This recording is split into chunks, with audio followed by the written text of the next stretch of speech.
नमस्कार प्यारे मित्रों, स्वागत है आपका फिर से आपके अपने YouTube चैनल श्री राम अध्ययन मंत्रा में।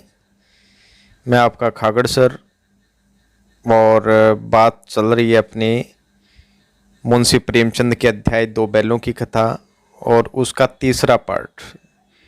ये व्याख्याकांश है 3 नंबर और जो शायद अंतिम है। आज इस अध्याय की समाप्ति हो जाएगी, तो बड़े अच्छे से देखते हैं। अगर अपने कल तक की बात करें, उससे पहले जो वीडियो डाल दिया गया था आज से पहले, उसमें अब हम लोगों ने यहाँ तक पढ़ लिया था कि प्रातःकाल दोनों मित्र कांजी हाउस में बंद कर दिए गए।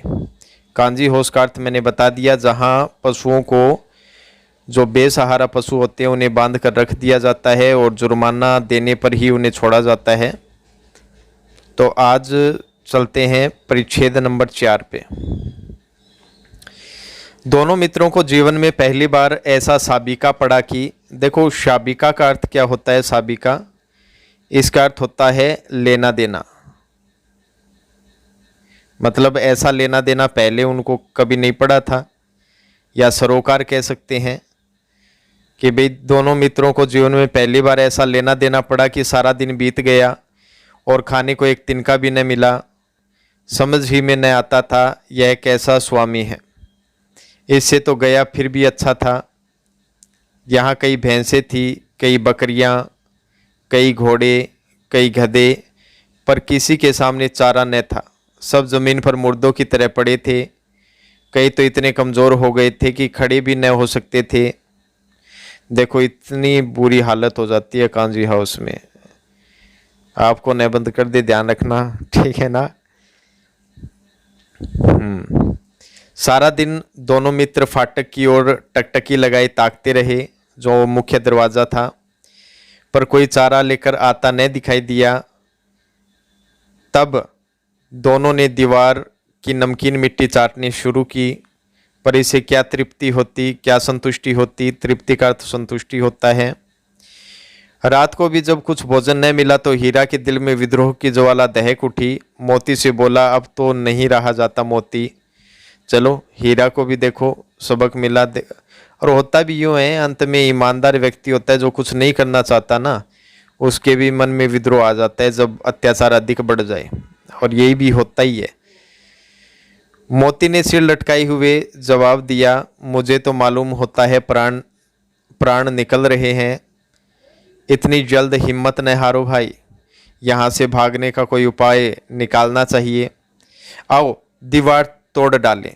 भैया ये दीवार टूटेगी नहीं, अम्बुजा सीमेंट से जो बनी है। अच्छा वो दीवार तो नहीं है। मुझसे तो अब कुछ नहीं होगा, बस इसी बूते पर अकड़ते थे। सारी अकड़ निकल गई। बाड़ी की दीवार कच्ची थी, हीरा मजबूत तो था ही। अपने नुकीले सिंग दीवार में गड़ा दिए और जोर मारा तो मिट्टी का एक चिप्पड़ निकल आया। फिर तो उसका, अब देख लो हीरा सब कुछ करने लग गया है। अब चलते हैं नेक्स्ट। तो सभी का साहस बढ़ा। इसने दौड़ दौड़ कर दीवार पर चोटें की और हर चोट में थोड़ी थोड़ी मिट्टी गिराने लगा। उसी समय कांजी हाउस का चौकीदार लालटेन लेकर जानवरों की हाजिरी लेने आ निकला। अब ये देख लेना वहाँ क्या, कांजी हाउस में क्या किया जाता था। लालटेन लेकर आया और जानवरों की क्या ली जाती थी, हाजिरी। इसे याद रखना। ये प्रश्न भी बन सकता है कि जानवरों की हाजिरी क्यों ली जाती थी, तो इसको आगे पढ़ लेते हैं। हीरा का उज्जड़पन देखकर उसने उसे कई डंडे रसीद किए, कई डंडे जमा दिए और मोटी सी रस्सी से बांध दिया।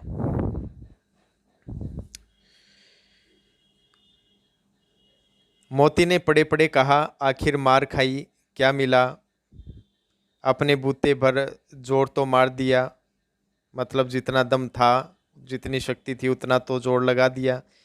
ऐसा जोर मारना किस काम का कि और बंधन में पड़ गए। जोर तो मारता ही जाऊंगा, चाहे कितने ही बंधन पड़ते जाएं। जान से हाथ धोना पड़ेगा।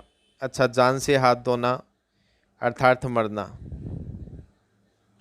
नेक्स्ट। कुछ परवाह नहीं, यूँ भी तो मरना ही है, सोचो दीवार खुद जाती तो कितनी जानें बच जाती। इतने भाई यहाँ बंद है, किसी की देह में जान नहीं है। 2-4 दिन और यही हाल रहा तो हम सब मारे जाएंगे या मर जाएंगे। हाँ यह बात तो है। अच्छा तो ला, फिर मैं भी जोड़ लगाता हूँ। मोती ने भी दीवार में उसी जगह सींग मारा, थोड़ी सी मिट्टी गिरी और फिर हिम्मत बढ़ी। फिर तो वह दीवार में सींग लगाकर इस तरह जोर करने लगा मानो किसी प्रतिद्वंद्वी से लड़ रहा हो। अच्छा, प्रतिद्वंद्वी कौन का अर्थ क्या होता है? इसका अर्थ होता है दुश्मन। दुश्मन कह लीजिए या प्रतिपक्षी, जो विपक्ष का होता है वो कह लीजिए। आखिर कोई 2 घंटे की जोर आजमाइश के बाद दीवार ऊपर से लगभग 1 हाथ गिर गई। उसने दूनी शक्ति से दूसरा धक्का मारा तो आधी दीवार गिर पड़ी। दीवार का गिरना था कि अधमरे से पड़े हुए सभी जानवर चेत उठे। तीनों घोड़ियां सरपट भाग निकली। सरपट भागना का अर्थ क्या हो जाएगा? मतलब लांडियो गेड़ लगा देना। हाँ तो सरपट भागना का अर्थ होता है तेज गति से दौड़ना। क्या होता है? तेजी से दौड़ना या तेज गति से दौड़ना। मतलब गोली हो गया बठू, तीनों गोड़ती। फिर बकरियां निकली, इसके बाद भैंसें भी खिसक गई, पर गधे अभी तक ज्यों के त्यों खड़े थे। जैसे थे वैसे ही खड़े थे। हीरा ने पूछा, तुम दोनों क्यों नहीं भाग जाते? एक गधे ने कहा, जो कहीं फिर पकड़ लिए जाएं तो क्या हर्ज है, अभी तो भागने का अवसर है। हमें तो डर लगता है, हम यहीं पड़े रहेंगे। अब बताओ गधा मूर्ख होता है कि नहीं होता? अब अच्छा खासा मौका मिल रहा है तो अभी देख लो। अब यही प्रॉब्लम होती है इन गधों की। अब अच्छा भला मौका मिल रहा है तो ये दौड़ नहीं रहे हैं। अब बताओ क्या कर लिया जाए इनका। अब आधी रात से ऊपर जा चुकी थी। दोनों गधे अभी तक खड़े सोच रहे थे कि भागे या न भागे, और मोती अपने मित्र की रस्सी तोड़ने में लगा हुआ था। जब वह हार गया तो हीरा ने कहा, तुम जाओ, मुझे यहीं पड़ा रहने दो, शायद कहीं भेंट हो जाए। मोती ने आंखों में आंसू लाकर कहा, तुम मुझे इतना स्वार्थी समझते हो हीरा? हम और तुम इतने दिनों एक साथ रहे हैं, आज तुम विपत्ति में पड़ गए तो मैं तुम्हें छोड़कर अलग हो जाऊं? ना बाबा ना, ये नहीं हो सकता। विपत्ति का अर्थ होता है संकट। हीरा ने कहा, बहुत मार पड़ेगी, लोग समझ जाएंगे यह तुम्हारी शरारत है। मोती गर्व मतलब अभिमान से बोला, जिस अपराध के लिए तुम्हारे गले में बंधन पड़ा उसके लिए अगर मुझ पर मार पड़े तो क्या चिंता। इतना तो हो ही गया कि 9-10 प्राणियों की जान बच गई, वे सब तो आशीर्वाद देंगे। यह कहते हुए मोती ने दोनों गधों को सींगों से मार मार कर बाड़े के बाहर निकाला और तब अपने बंधु के पास आकर सो रहा। भोर होते ही मुंशी और चौकीदार तथा अन्य कर्मचारियों में कैसी खलबली मची। मतलब भैया आधी रात को तो कोई था नहीं। अब भाई सुबह होते ही वो जो कौंजी हाउस के मुंशी थे, चौकीदार थे, तो उसमें क्या हो गया कि खलबली मच गई। खलबली मचना का अर्थ क्या होता है?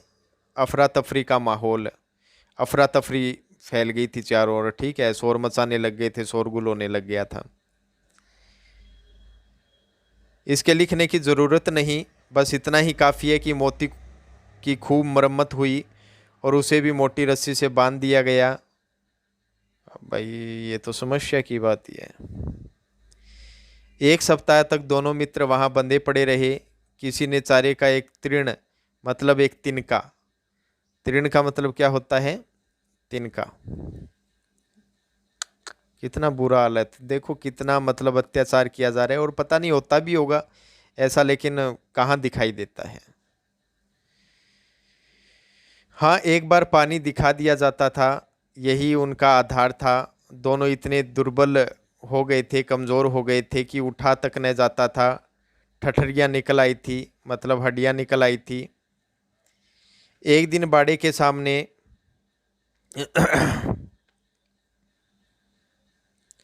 एक दिन बाड़े के सामने डुग्गी बजने लगी और दोपहर होते होते वहाँ 50-60 आदमी जमा हो गए। तब दोनों मित्र निकाले गए और उनकी देखभाल होने लगी। लोग आकर उनकी सूरत देखते और मन फीका करके चले जाते। ऐसे मृतक बैलों का कौन खरीदार होता। अब भाई इतना कमज़ोर कर दिया तो कौन खरीदेगा उनको, बात भी सही है। सहसा एक दड़ियल आदमी, मतलब मेल लितरिया दाढ़ी मूछारो, जिसकी आंखें लाल थी, मतलब क्रोध से, बहुत ही खतरनाक भाई, बहुत तो डर लगे, और मुद्रा अत्यंत कठोर, आया और दोनों मित्रों के कुल्हों में उंगली गोदकर मुंशी जी से बातें करने लगा। उसका चेहरा देखकर अंतर्ज्ञान से, अंतर्ज्ञान का अर्थ क्या होता है, अंदर की समझ, जो व्यक्ति में होती है ना, जो अपनों में नहीं होती है, अंदर की समझ अंतर्ज्ञान कहलाता है, से दोनों मित्रों के दिल कांप उठे। दिल कांप उठना, घबरा जाना। वह कौन है और उन्हें क्यों टटोल रहा है, इस विषय में उन्हें कोई संदेह न हुआ। दोनों ने एक दूसरे को भीत नेत्रों से, भीत का मतलब भयभीत आंखों से देखा और सिर झुका लिया। हीरा ने कहा, गया के घर से नाहक भागे, नाहक मतलब बेकार में ही, फालतू में ही भागे, अब जान न बचेगी। मोती ने अश्रद्धा, देखो श्रद्धा का भाव होता है सम्मान का भाव, और अश्रद्धा हो गया असम्मान का भाव, के भाव से उत्तर दिया, कहते हैं भगवान सबके ऊपर दया करता है, उन्हें हमारे ऊपर क्यों दया नहीं आती। हे भगवान, क्या तेरे आंसू सूख गए हैं। भगवान के लिए हमारा मरना जीना दोनों बराबर है। चलो अच्छा ही है, कुछ दिन उसके पास तो रहेंगे। एक बार भगवान ने उस लड़की के रूप में हमें बचाया था, क्या अब न बचावेंगे। यह आदमी छुरी चलाएगा, देख लेना। तो क्या चिंता है, मांस खाल सींग हड्डी सब किसी न किसी काम आ जाएंगे नीलाम हो जाने के बाद। अच्छा, नीलाम मतलब बेच देना, पैसों के बदले बेच देना, बोली लगाना, ठीक है। नीलाम हो जाने के बाद दोनों मित्र उस दड़ियल के साथ चले। दोनों की बोटी बोटी कांप रही थी। अच्छा, बोटी बोटी कांपना मतलब शरीर का प्रत्येक अंग कंपायमान होना। बेचारे पांव तक न उठा सकते थे, पर भय के मारे गिरते पड़ते भागे जाते थे, क्योंकि वह जरा भी चाल धीमी हो जाने पर जोर से डंडा जमा देता था। कितना बुरा हाल कर रखा है। राह में गाय बैलों का एक रेवड़, रेवड़ का मतलब होता है झुंड, समूह है, हरे भरे, या वैसे तो भेड़ों का ही होता है रेवड़, वो आप देखते हो भेड़ों भेड़ों का जो समूह होता है उसे रेवड़ कहते हैं। वैसे तो समूह को ही कहते हैं जो पशुओं का समूह होता है, गधे बकरी भेड़। हरे हरे हार में चढ़ता नजर आया। सभी जानवर प्रसन्न थे, चिकने चपल, कोई उछलता था, कोई आनंद से बैठा पागुर करता था। अच्छा, पागुर करना इसका अर्थ होता है जुगाली करना।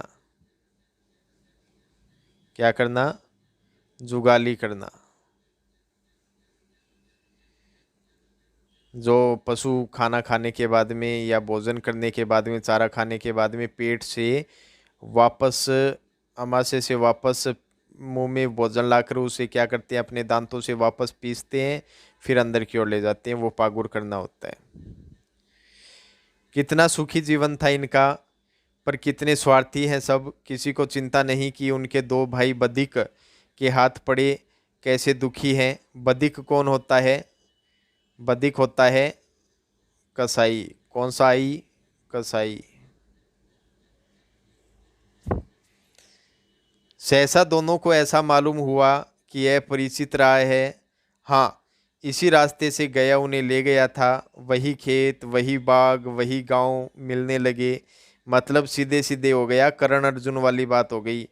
वही सरसों के पीले पीले फूल, ये बंधन तो प्यार का बंधन है।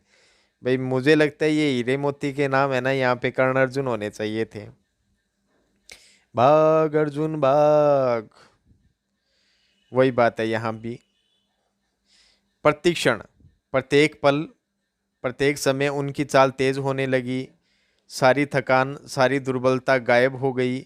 आह, ये लो, अपना ही हार आ गया। अपना ही हार आ गया मतलब अपना ही घर आ गया, अपनी ही मंजिल आ गई।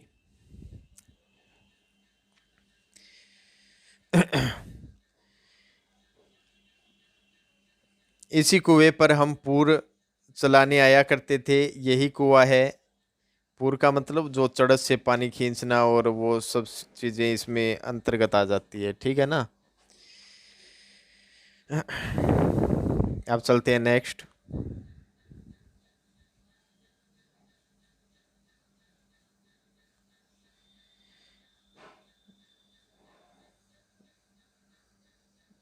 मोती ने कहा, हमारा घर नगीच आ गया। नगीच का मतलब नजदीक आ गया। हीरा बोला, भगवान की दया है। मैं तो अब घर भागता हूँ, यह जाने देगा, इसे मैं मार गिराता हूँ। मोती तो हर वक्त लड़ने को तैयार। नहीं नहीं, दौड़कर थान पर चलो, वहां से हम आगे न जाएंगे। दोनों उन्मत्त पागल होकर बछड़ों की भांति कुलेल करते हुए, रंबाते हुए घर की ओर दौड़े। वह हमारा थान है। दोनों दौड़कर अपने थान पर आए और खड़े हो गए। दड़ियल भी पीछे पीछे दौड़ा चला आता था। झूरी द्वार पर बैठा धूप खा रहा था। बैलों को देखते ही दौड़ा और उन्हें बारी बारी से गले लगाने लगा। मित्रों की आंखों से आनंद के आंसू बहने लगे। एक झूरी का हाथ चाट रहा था। दड़ियल ने जाकर बैलों की रस्सियां पकड़ ली। झूरी ने कहा, मेरे बैल हैं। तुम्हारे बैल कैसे? मैं मवेशी खाने से नीलाम लिए आता हूँ। नीलाम का अर्थ मैंने आपको बता ही दिया। मैं तो समझा हूँ चुराए लिए आते हो, चुपके से चले जाओ, मेरे बैल हैं। मैं बेचूंगा तो बिकेंगे। किसी को मेरे बैल नीलाम करने का क्या अख्तियार है? अख्तियार का अर्थ होता है अधिकार। क्या होता है? अधिकार। और सही भी है। जूरी के बैल हैं तो जूरी को ही अधिकार है। जाकर थाने में रपट कर दूंगा। मेरे बैल है इसका सबूत यह है कि मेरे द्वार पर खड़े हैं। दड़ियल झल्ला कर बैलों को जबरदस्ती पकड़ ले जाने के लिए बढ़ा। उसी वक्त मोती ने सींग चलाया। दड़ियल पीछे हटा। मोती ने पीछा किया। दड़ियल भागा। मोती पीछे दौड़ा। गांव के बाहर निकल जाने पर वह रुका। पर खड़ा दड़ियल का रास्ता देख रहा था। दड़ियल दूर खड़ा धमकियां दे रहा था, पतो है कन्ना अंत ही तो उड़ा देगो। रोड में सिंग मारे वो सीधी। गालियां निकाल रहा था। पत्थर फेंक रहा था। और मोती विजयी शूर की भांति उसका रास्ता रोके खड़ा था, जैसे कोई वीर पुरुष खड़ा हो शत्रु के सामने। गांव के लोग यह तमाशा देखते थे और हंसते थे।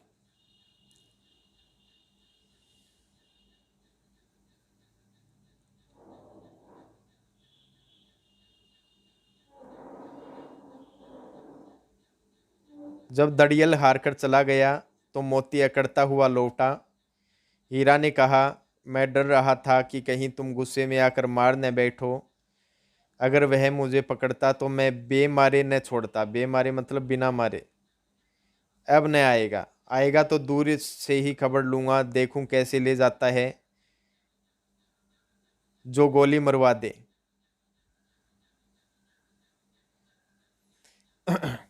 मर जाऊंगा पर उसके काम तो न आऊंगा। हमारी जान को कोई जान ही नहीं समझता, इसलिए कि हम इतने सीधे हैं।